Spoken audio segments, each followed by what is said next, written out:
মা ওটা মুছছো কেন? এই যে ছাদে থাকে তো, হ্যাঁ। এই ধুলোবালি পড়ে ও তাই মুছে। শুকিয়ে গিয়েছে। হ্যাঁ, এটা শুকিয়েছে, আবার এরপরে কাঁচা আম দিতে হবে। কাঁচা আম পাবো কি করে? হ্যাঁ? কাঁচা আম পাবে কি করে?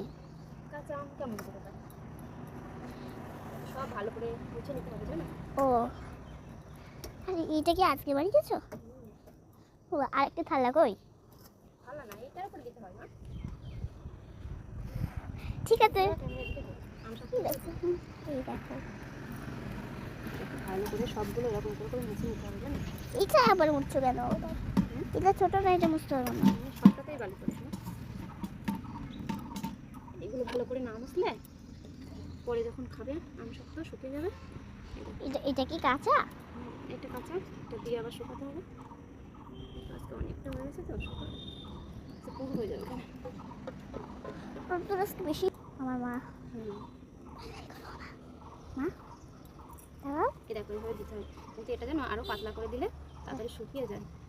পাতলা কিন্তু আমাদের অনেক ঘন হয়ে গেছে, এই 2-3 দিন লাগবে শুকাতে। ও ঠিক আছে।